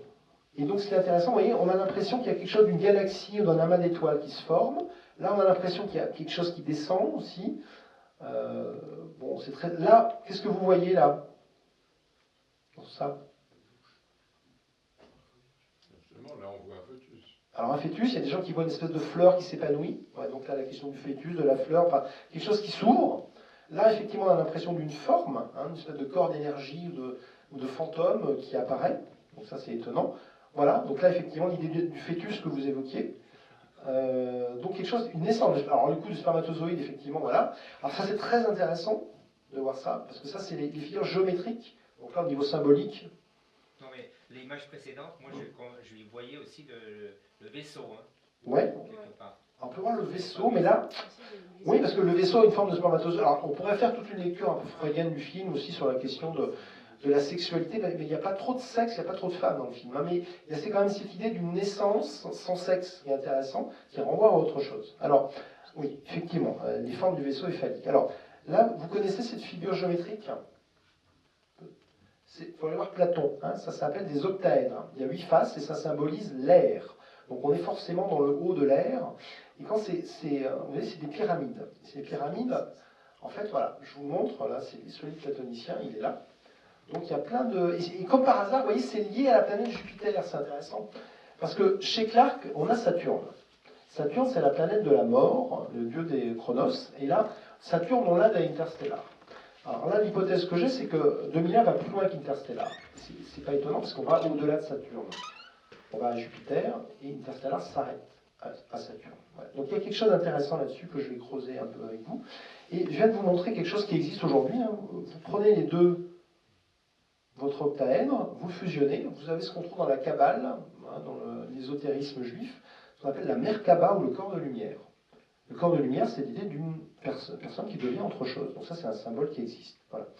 Alors, après, effectivement, il y a l'idée d'une nouvelle Terre, avec la question du Grand Canyon, l'eau, il y a les éléments qui apparaissent, le feu. Alors, cette thématique des 4 éléments, l'eau, l'air, la terre, le feu, on le trouve dans les 3 films de la trilogie. J'ai expliqué ça dans les autres, pour les autres films. Vous retrouverez ça dans les vidéos qui ont été faites, je ne vais pas revenir là-dessus, mais l'idée de passer par les 4 éléments, c'est symbolique, c'est l'idée d'une transformation, forcément. Bon, voilà, je vais passer. Alors, effectivement, hein, une nouvelle Terre, alors, il y a toutes les couleurs. Alors, ce qui est intéressant, c'est que l'œil arrive. Alors, pourquoi il y a l'œil? Pourquoi ces gros plans sur l'œil, d'après vous?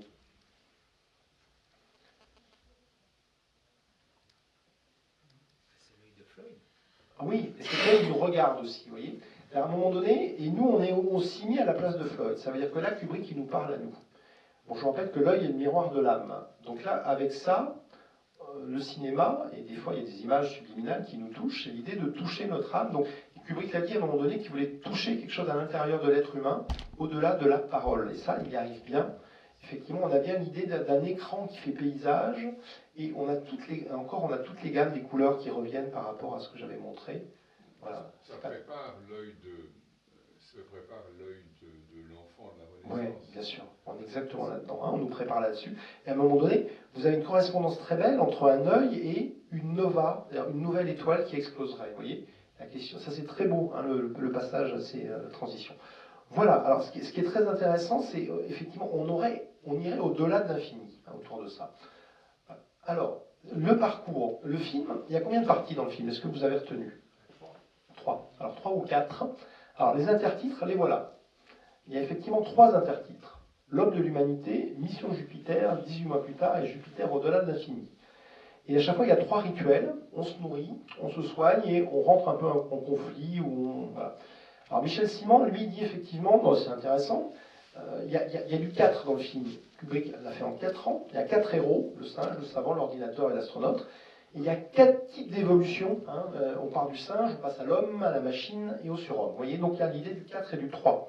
Là, ça renvoie au 34, 3 et 4 qu'on trouve dans le carré magique de Dürer, hein, la question du 3 et 4. Alors, il y a des choses plus intéressantes sur la question, qui sont dans le livre de l'Institut Lumière sur le grand œuvre. Voilà. Et moi, ce qui m'intéresse, c'est de vous le résumer en 3 parties, finalement. Voilà. Alors, première partie, si vous voulez, c'est l'idée de la chute. C'est-à-dire qu'en fait, le film s'ouvre au noir. Hein. on est dans les singes, et même l'astronaute. C'est-à-dire que le singe et l'astronaute, c'est la même chose. C'est-à-dire qu'il n'y a pas de rupture, finalement. On le voit bien, parce qu'en fait, l'os, il part dans l'espace et il chute. Et donc ça veut dire que même l'homme, s'il a développé une intelligence scientifique, il en est toujours resté au stade de la barbarie, et au stade aujourd'hui où les sentiments et l'humanité de l'homme se désagrègent, puisqu'il n'y a plus vraiment d'amour entre les gens, il n'y a que de la manipulation et du mensonge. Donc la guerre continue sous d'autres formes. Voilà.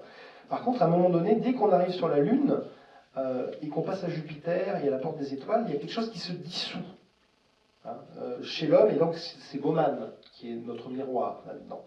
Et à la fin, Bauman il est dans cette chambre, et là il y a quelque chose qui se passe. Ça veut dire que, voilà, et ça je vais développer plus. Voilà.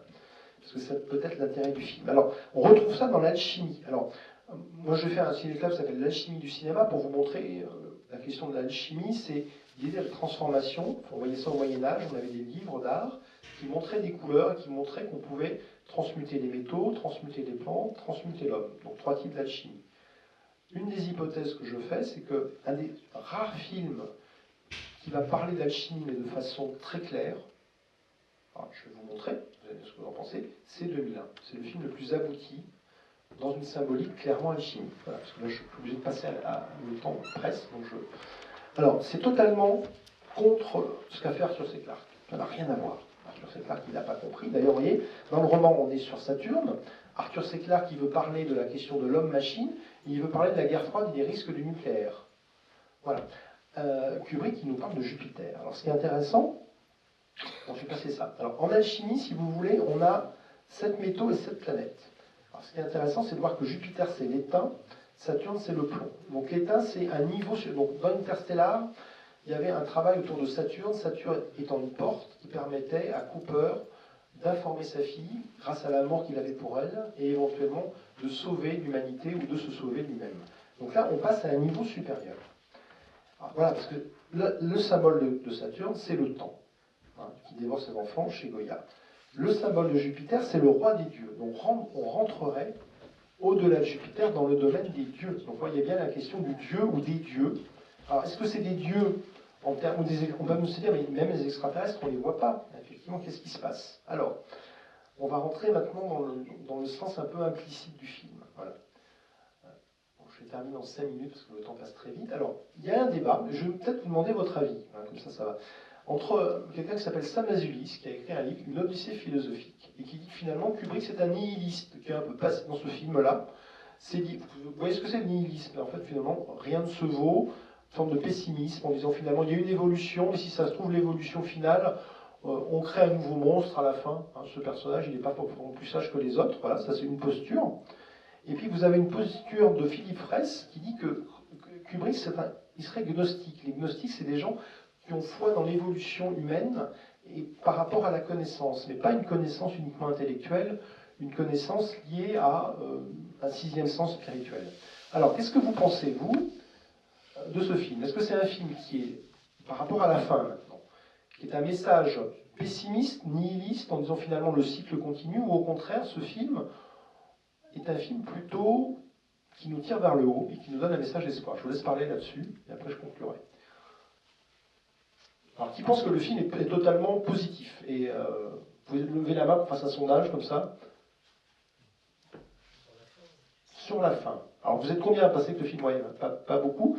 Donc, monsieur, allez-y. Michel Simon, qui est, je crois, plus compétent que nous tous, a dit clairement que c'est un film dont, pour une fois, chez Kubrick, avait une fin d'espoir. Voilà. Vous êtes d'accord avec Michel Simon, alors? Non, mais j'ai confiance en lui. Mais vous, qu'est-ce que vous ressentez au-delà de l'autorité de Michel Simon, qui est très avisé? Non, mais surtout, il connaît Kubrick par cœur. Mais vous, parce qu'en fait, il faut aussi... Non, je suis désolé, moi j'ai confiance en lui. Il est compétent que moi. Je m'écrase devant les gens compétents, moi. D'accord. Bon, la petite, c'est un preuve, c'est un bel respect d'autorité, mais... Non, pas d'autorité, de l'intelligence. De l'intelligence. C'est pas tout à fait la même chose. Ok. Alors, d'autres... sur cette fin... C'est positif, hein, c'est un enfant quand même. C'est un enfant, mais un enfant, il peut faire les mêmes conneries que ses parents, il peut même détruire... Alors, dans le roman d'Arthur C. Clarke, à la fin, cet enfant qui est un enfant particulier, il regarde la Terre et on ne se demande pas s'il ne va pas la détruire, la Terre. Parce qu'à un moment donné, si cet enfant il a des super pouvoirs, et quand il voit ce qu'on... Voilà, est-ce que c'est on crée une nouvelle arme? Parce qu'il y avait cette idée quand même de l'arme qui apparaît. Alors, rapidement, pour vous donner peut-être le début d'un élément de réflexion qui est une vision donc, personnelle du film. Voilà. On va conclure là-dessus, et puis vous réfléchirez. Il faut le revoir, bien entendu. Alors, 2001, effectivement, Les Mille et Une Nuits, le conte métaphysique, on passe de la dualité, qui est présente dans tous les films de Kubrick, à l'unité. Une métaphore du cinéma, comme un art total. Un film miroir, philosophique, qui nous renvoie à la question de la sagesse et qui nous pose les 3 questions du Sphinx. Qui sommes-nous, d'où venons-nous et où allons-nous? Alors, ce qui est intéressant, c'est que Kubrick, il parle. Et donc, il va parler de la musique. Et là, il y a dans ce film, si on parle d'une alchimie précise, une alchimie entre un acteur et un metteur en scène, c'est des rapports privilégiés. La musique, et il dit très chose que la musique, c'est quoi? C'est quelque chose qui donne une dimension exceptionnelle à un film. Et les dialogues à côté, vous voyez, les dialogues ne donnent pas cette dimension-là. Il dit, j'ai voulu créer une expérience visuelle qui aille au-delà du verbal et qui pénètre le subconscient. Donc l'idée de vous attaquer au niveau intérieur. Effectivement, la musique le fait énormément. Donc il va utiliser ça, c'est une interview qu'il donne à Playboy en 68. Alors, effectivement, cette musique fait par Lake North, on ne la verra jamais. Il va prendre Ligeti, chaque fois qu'on voit le monolithe, et Ligeti, c'est l'angoisse métaphysique. Il va le retrouver dans Shining et Eyes Wide Shut. Voilà. Il va laisser parler Strauss. Et Strauss, c'est Zoroastre. Alors, Zoroastre, c'est un mythe solaire. C'est repris chez Nietzsche avec l'idée de l'homme nouveau. On l'a 3 fois, générique de début, l'aube de l'humanité, quand on envoie l'os, et à la fin. La musique des sphères, alors avec le double sens. Le beau Danube bleu, effectivement, c'est une référence à la bombe. Mais c'est aussi une référence à ce qu'on appelle la musique des sphères, le rythme à 3 temps, l'accord parfait majeur. Alors effectivement, chez Pythagore, on a l'idée que quand on va dans l'espace, contrairement à ce qu'on pense, il n'y a pas de bruit, mais il y a une harmonie céleste. Voilà. Donc on rentre dans quelque chose d'assez spirituel. Quand nos astronautes sont dans le Discovery, j'en ai déjà parlé, la mélancolie, l'humanité qui arrive à un stade de désabusation, la technologie ne nous rend pas plus heureux. C'est la routine existentielle. C'est pour ça que les personnages, ils tournent en rond. Ils tournent en rond dans leur vie, et tourner en rond dans sa vie, c'est aussi le karma, la réincarnation, rester dans le cercle, et pas sortir du cercle. Et puis l'idée qu'on est coupé de sa famille, on est coupé de ses racines. Alors, ce qui est très intéressant, c'est de voir la question solaire. C'est que le monolithe, il a à voir avec de l'énergétique, forcément à chaque fois. C'est-à-dire que c'est peut-être juste un médium. À un moment donné, il y a une ellipse. L'ellipse, c'est le soleil et la lune. En alchimie, c'est les opposés qui doivent fusionner pour donner une forme d'énergie nouvelle. Et effectivement, on voit l'alignement aussi entre le soleil, la terre et la lune. Et quelque chose d'intéressant, quand on parle de soleil et de lune, on a un texte alchimique qui s'appelle la table d'émeraude, et vous voyez bien le soleil et la lune qui sont symbolisés, et l'idée de l'unité au-delà de la dualité. Voilà, ça c'est un texte que vous trouvez sur Internet, 3e siècle avant Jésus-Christ. Et donc, une interprétation possible du monolithe, c'est un des dialogues que j'avais avec Michel Cazenave lors d'une interview. Michel Cazenave, donc c'est lui qui avait lancé le cinéma et mythologie, et je lui rends hommage pour ce cycle, effectivement, parce que il a beaucoup travaillé sur Jung et la symbolique. Effectivement, le monolithe, ça serait la pierre philosophale des alchimistes. La pierre philosophale, c'est ce qui nous permet de changer. C'est-à-dire que face à ce qu'elle rayonne, ce qu'elle dégage, l'être humain, alors ça va être l'inspiration, les images mentales, mais aussi elle rayonne, elle émet des sons, et elle fait un pont. On le voit bien effectivement avec la Porte des Étoiles, où Bauman, à un moment donné, il va être happé par le monolithe à 2 reprises, il va être guidé vers la Porte des Étoiles, et après, à la fin, il montre le monolithe avec son doigt. Comme à un moment donné, la dame à la licorne est face à la tente, et à un moment donné, elle dit « à mon seul désir ». Mon seul désir, c'est de passer à travers. Et donc, effectivement, il va mourir, mais il a bien conscience qu'il y a quelque chose au-delà de la mort, et on va au-delà de l'au-delà. Et c'est là où la question est intéressante. Alors, on retrouve ça chez Michael Mayer, toute la symbolique de la pierre philosophale, vous voyez, dans les formes géométriques, par exemple. Et on peut se poser la question, où sont les extraterrestres? Bon, il y a 20 minutes de 2001 qui ont été coupées. On a retrouvé ces 20 minutes, mais elles ne seront jamais montées parce qu'il n'y a pas le texte. En fait, ces 20 minutes, c'est des interviews de scientifiques qui se posaient des questions sur la vie d'une extraterrestre. Et à un moment donné, il était question de mettre des extraterrestres. Alors, parce que, effectivement, Arthur C. Clarke y tenait. Et Arthur C. Clarke a une vision plus matérialiste que Kubrick. Les ET, ça aurait été ça. Mais ça n'a jamais été développé. Ça n'a pas déplacé le storyboard. Et une idée que Kubrick avait eue, s'il avait fait des extraterrestres, il aurait fait un mélange entre Giacometti et puis le petit personnage qui s'appelait Reddy Kilowatt, qu'on voyait pour faire de la pub pour l'électricité aux États-Unis. L'idée que Kubrick a eue, elle a été totalement... il n'en a pas voulu finalement. Donc les extraterrestres sont peut-être ceux qui envoient le monolithe, peut-être ceux qui ouvrent la chambre verte, mais en tout cas, on les retrouvera, ces extraterrestres, sous cette forme dans ces films-là, vous voyez, mais pas chez Kubrick. Alors, ce qui est intéressant, c'est de voir la question du singe. Pourquoi il y a des singes? L'alchimiste est souvent représenté comme un singe. Vous voyez, dans La Dame à la licorne et dans des tableaux du XVIe siècle, l'alchimiste, il imite Dieu, il singe Dieu. Et dans les cultes à mystère, on va retrouver le monolithe. Alors, on le retrouve, vous voyez, par exemple, à Palestria en Italie. Alors, le monolithe, je parle juste de la forme. À l'époque, les gens, il y avait des miroirs. Donc, il y avait bien une forme rectangulaire qui réfléchissait à quelque chose. Voilà, ça existait, c'est du culte à mystère. Voilà. Et aujourd'hui, c'est intéressant de voir l'évolution. Si on va au Texas, à la chapelle Rothko, ben voilà ce qu'on trouve. Il y a des gens qui font des séances de méditation devant des rectangles noirs. Vous voyez, comme quoi, hein, l'imaginaire... Voilà. Alors, le fondu au noir, Marcel Fissa nous dit que le noir est la mère de la créativité. Hein. Alchimia, ça vient de la terre noire, en Égypte. Hein, et donc, c'est l'idée de la fertilité. Et donc, effectivement, Kubrick va faire une fondue au noir au début de 2001 et à la fin de Eyes Wide Shut. Alors là, je vais essayer de vous montrer qu'il y a des liens entre 3 films de Kubrick aussi, parce que c'est intéressant de voir que... Alors, Bowman, hein, on l'a vu, hein, il arrive dans cette chambre. Alors, peut-être vous laisser la parole rapidement sur... Michel Simon va en parler dans le prochain positif, de cette question de la chambre verte, qui déconcerte beaucoup les gens quand même, je pense, sur la fin. Qu'est-ce que ça vous a déconcerté, cette chambre, ou ce qui se passe dedans? Comment vous le voyez? C'est le XVIIIe siècle. Ouais. C'est le raffinement auquel l'homme était parvenu ouais. avant le raffinement des armes suprêmes. Ouais. Et comme d'ailleurs, c'est un peu ce qu'a dit Michel Simon, et d'ailleurs, je crois que tout le monde le comprend, elle est des raffinements merveilleux, cette pièce. Bien sûr. Alors, quelques éléments sur cette pièce, effectivement. Hein, la chambre du mystère, de la vie et de la mort, moi je l'ai appelée, hein, quelque part. Ce qui est intéressant, c'est qu'on a des plans subjectifs. Il n'y a plus de sujet, il n'y a plus d'objet. En tout cas, le personnage se voit, cette chambre, elle démultiplie une vision de soi-même. C'est une chambre, elle crée des doubles. Rappelez-vous, dans Shining, il y a aussi une chambre. Et dans la chambre de Shining, il se passe quelque chose. Dans Eyes Wide Shut, il y a aussi une chambre. Et c'est dans la chambre que tout bascule quand Nicole Kidman dit quelque chose à Tom Cruise. Donc la chambre comme lieu de la révélation. Alors cette chambre, vous avez raison, elle est très connotée 18e, on est bien d'accord. Alors, à savoir qu'à un moment donné, si elle est verte, en alchimie, on a le lion vert, hein, qui renvoie au puissant de la nature, de l'ego et du raffinement humain. Le raffinement poussé à l'extrême. Alors ce qui est intéressant, c'est qu'effectivement, alors j'ai pas identifié vraiment les tableaux, mais d'après les experts, les tableaux sont plutôt dans le style de Watteau, hein, 18e siècle. Et les tableaux de Watteau, notamment le voyage à l'île de Cythère, renvoient à la question de la nostalgie de l'amour. Et là, on voit bien dans les tableaux qu'il y a des scènes galantes. Hein.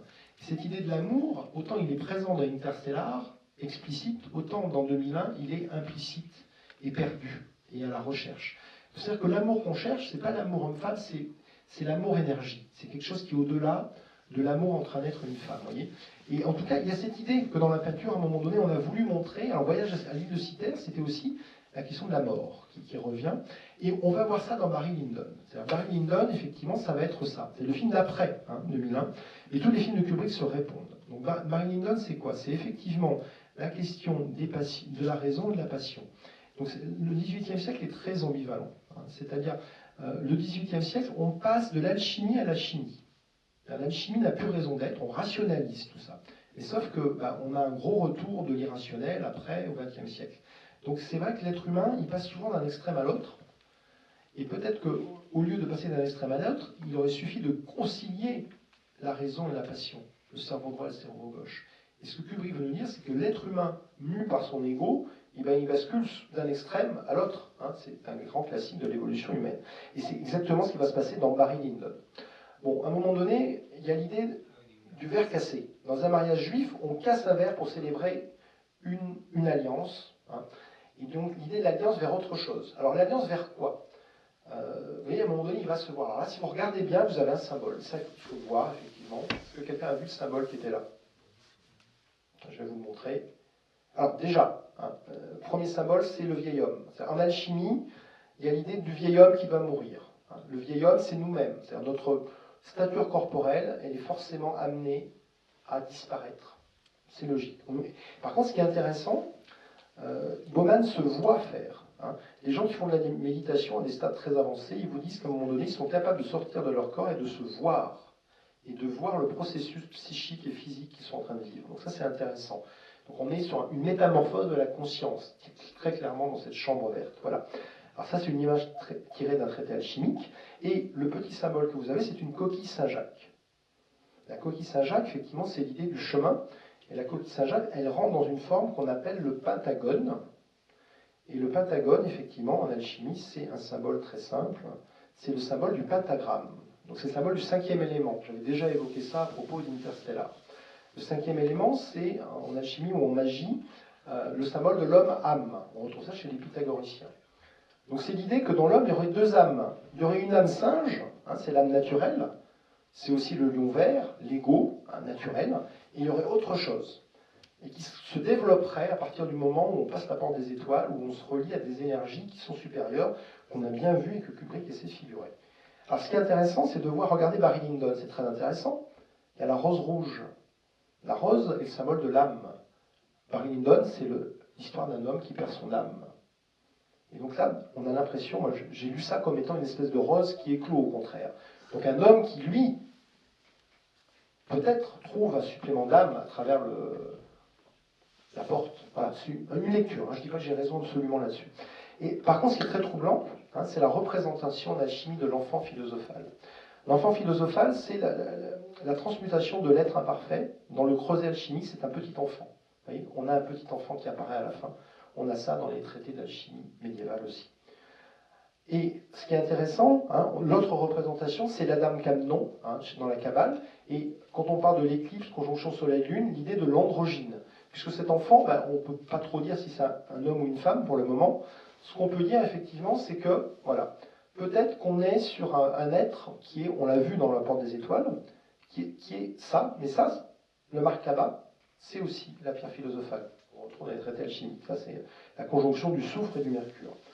Et l'enfant, quand il se tourne vers nous, il y a des gens qui ont analysé ça dans l'histoire de l'art, c'est la torsion immobile. C'est-à-dire qu'à la fois, il est à la fois dans une espèce d'immobilité et à la fois de l'idée d'un mouvement. On retrouve ça à la chapelle Sixtine, chez Michel-Ange, cette technique de montrer que le personnage, là, qui se retourne vers nous petit à petit et nous regarde sans nous regarder, vraiment. C'est très mystérieux. Et effectivement, hein, on avait évoqué en début de cycle l'idée de la renaissance. C'est vrai que ce film peut être optimiste, nous renvoyer vers une forme de renaissance. Et vous voyez, quand on retourne encore une image alchimique, en alchimie, on a ça, comme étant, vous voyez, le monolithe, la pierre philosophale, là voilà, dans un traité d'alchimie du XVIe siècle. Alors, les traités d'alchimie sont souvent anonymes. Par contre, celui-là, je peux vous donner la réserve. Vous avez l'enfant qui naît, et l'enfant, il est dans une bulle, comme à la fin de 2001. Et là, c'est le Splendor Solis de Trismozin. Ça se trouve sur Internet. C'est un traité magnifique qui a été réédité dernièrement. Voilà. Et donc, l'alchimie, on a beaucoup parlé de Notre-Dame. Et ben, qu'est-ce qui reste de Notre-Dame? Ben, c'est heureusement ça. Hein, c'est l'idée de l'alchimie qui est sur le portail central de Notre-Dame. Alors, Notre-Dame symboliserait pour les gens la naissance de quoi? De l'eau, de l'ère du Verseau. L'ère du Verseau commence à 68. 68, c'est la date de sortie de 2001, qui annonce quelque part le temps de quelque chose. Voilà. Donc, ce qui est intéressant, c'est de voir qu'il y a 3 films qui se terminent là, chez Kubrick. C'est Shining, Eyes Wide Shut et 2001. Ces 3 films sont liés. Alors ça, je vous le fais rapidement. À chaque fois, il y a l'idée d'une chute, hein, d'une confrontation avec l'ombre et d'un retour à un monde originel qui peut être la famille, qui peut être la maman dans Shining, et puis au-delà de l'au-delà, donc là c'est plus mythologique. Alors, vous montrez juste le lien entre les films, et Michel Simon en a parlé d'ailleurs, Cédric, hein, au début de notre... À la fin de Eyes Wide Shut, ils vont baiser, et s'ils baisent, ils vont peut-être faire un enfant. Donc l'enfant étoile, on l'a vu, il est dans 2001, il y a un enfant, et sauf que c'est un enfant sans sexe, lui. Et regardez une des affiches de Shining. Regardez bien. Est-ce qu'il n'y a pas un lien entre les deux là? Et je vous rappelle que Shining, c'est l'enfant lumière, ça veut dire. Donc la symbolique de Shining, je l'ai analysée dans un précédent ciné-club. La vidéo est sur YouTube. Je ne vais pas vous faire l'analyse de Shining, mais il y a l'idée de l'enfant lumière qui, qui sort du labyrinthe en ayant affronté le Minotaure, c'est-à-dire le double, son père maléfique. Voilà, donc c'est vrai que les trois films de Kubrick se répondent vraiment. Alors, pour aller plus loin, parce que ce film, comme tous les films mythiques, a inspiré Jack Kirby. Jack Kirby, c'est celui qui fait les grands comics. On connaît Iron Man, on connaît Thor, tout ça, mais c'est Kirby qui a créé ça, et pas tellement Stanley en fait. Et Kirby, il fait une suite de 2001. Enfin, il l'adapte au cinéma, en bande dessinée, en roman graphique. Ça se trouve encore, c'est très très chouette. Et vous avez une autre vision qui est un peu complémentaire, et vous avez les suites de 2001. Et ça a beaucoup impliqué aussi les mangaka. Tezuka, dans le Phénix, fait vraiment ça va être édité chez Delcourt cette année. Magnifique, toute l'histoire de l'humanité. Alors là, le monolithe, c'est un phénix, et qui va donner une forme de connaissance subtile à l'humanité. Et vous avez un mangaka, alors on trouve les versions originales maintenant et pas la version d'origine. En 2001, sort 2001 exemplaires d'un livre qui s'appelle 2001 Night Stories. Donc une vision, 19 histoires philosophiques qui sont la suite de 2001. Vous voyez, comme quoi cet imaginaire, tant en Orient qu'en Occident, le film, il a cheminé dans la tête de certaines personnes. Il y a même quelqu'un qui s'appelle Tarkovsky, qui a fait une réponse à Kubrick avec Solaris, et qui a été repris par Soderbergh. Effectivement, c'est deux niveaux de réponse totalement différents. Peter Iams, quand il fait une suite, lui, il est dans la politique, il est dans l'idée que le message de l'enfant étoile, c'est peace and love, arrêtez de vous battre. Bon, Kubrick amène ça à un autre niveau. Et effectivement, Iams et Arthur C. Clarke font quelque chose qui est, on va dire, du cinéma classique post-guerre froide, mais bon, qui est intéressant, mais pas pareil. Alors, si je termine en deux mots sur le sens implicite. Ce film renvoie à la question de la quête de sens, qu'on avait dans les trois films de la trilogie, à savoir que il y a un échec, comme dans tous les films de Kubrick, de l'homme animal. Dans tous les films de Kubrick, l'homme échoue. Qu'est-ce qu'il fait l'homme? Il crée et vit la mort. Il est prédateur, il crée des hommes, il crée des machines, mais à un moment donné, alors c'est vrai que je n'ai pas vraiment insisté sur la question de débrancher Hal. Hal, qu'est-ce que ça veut dire? C'est du binaire, c'est du 0 et du 1. C'est l'extension de notre mental dualiste. Donc si on veut pouvoir passer à un autre niveau, il faut que nous-mêmes, nous débranchions notre mental, enfin notre machine intérieure, qui est notre mental, qui sépare les choses en deux. Ça, c'est important. On rentre dans la philosophie de la complexité. L'homme naturel ne peut accéder à la divinité. C'est-à-dire, l'homme naturel, il est dans le labyrinthe, il est le jouet d'une force. Donc aujourd'hui, nous sommes liés à nos smartphones, à nos machines qui nous manipulent, et on est content parce qu'on a l'impression que ça nous libère. Et ce qui est intéressant, c'est que derrière le monolithe, il y a l'idée d'une forme. Vous savez que on parle des ondes de forme, c'est-à-dire les pyramides, les carrés, les cercles renvoient à une énergie. Cette énergie, vu qu'elle est liée à des alignements cosmiques, Terre, Soleil, Lune, eh bien ça renvoie à une force vitale. Et cette force vitale, elle est canalisée par, effectivement, la force. Alors Notre-Dame, aussi, quelque part, a été fait par les compagnons du devoir, et était placé, et est toujours placé sur un lieu hautement tellurique, qui sert, justement, à catalyser les forces. Voilà. Et à un moment donné, l'être humain, face à ça, ça lui fait quelque chose. Il retourne prier, il se met en méditation, voit, il met le feu, ou je ne sais pas trop, enfin, il se passe des choses. Voilà. Et ce qui est intéressant, c'est l'idée que ce n'est pas tellement l'extérieur qui va être transformé, que lui-même. Donc effectivement, si Sam Azulis, vous voyez, qui parle du nihilisme, à un moment donné, il va employer ça. Il va dire, finalement, avec 2001, Kubrick nous renvoie à la question de la transfiguration. Transfiguration, c'est changer de visage, changer de forme.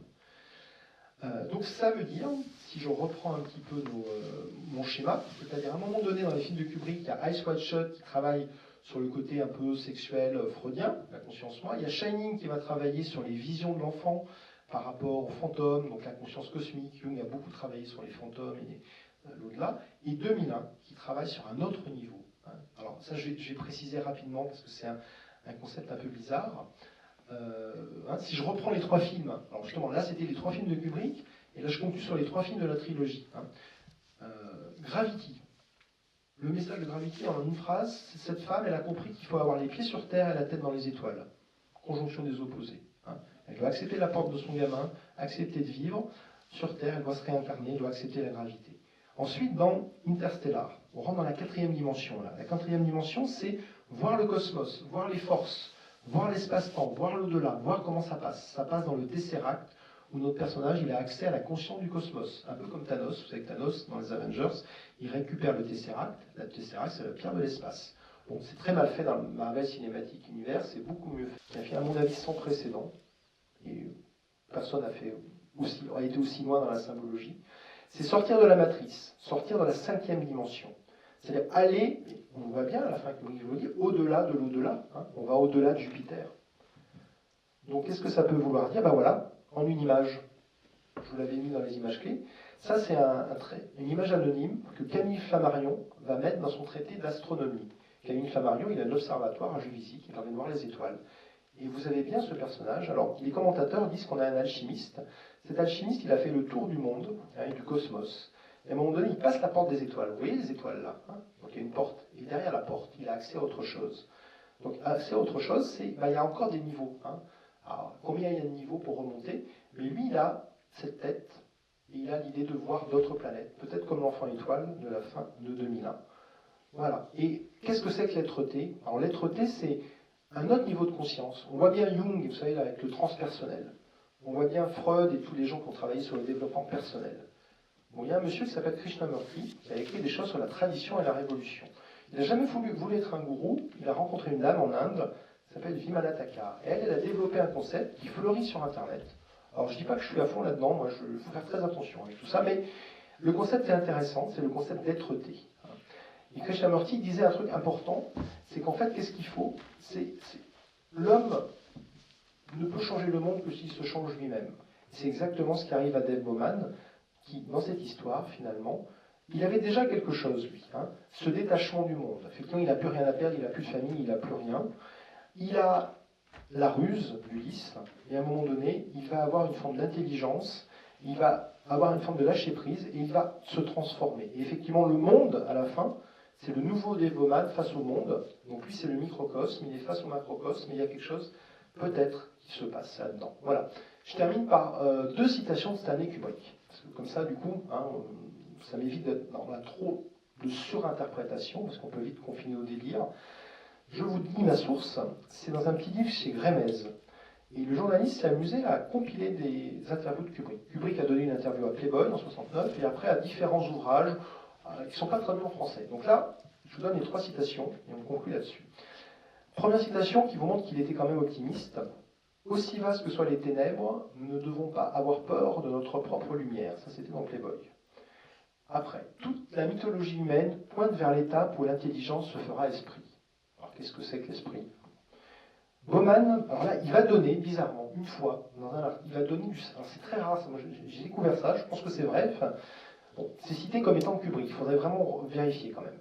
Et il donne l'idée. Bowman pénètre Dieu, il donne naissance à un soi nouveau, une conscience nouvelle que les hommes s'efforceront de déchiffrer. Et c'est ce qu'on a essayé de faire ce soir, et je vous en remercie. Je vous invite à continuer à réfléchir sur ce beau film, et à le revoir, et à le montrer à tous ceux que vous aimez. Voilà. Bonne fin de soirée.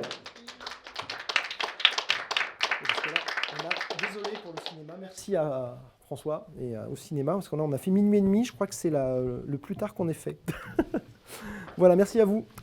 Et le cycle reprendra au mois d'octobre avec 3 nouveaux films.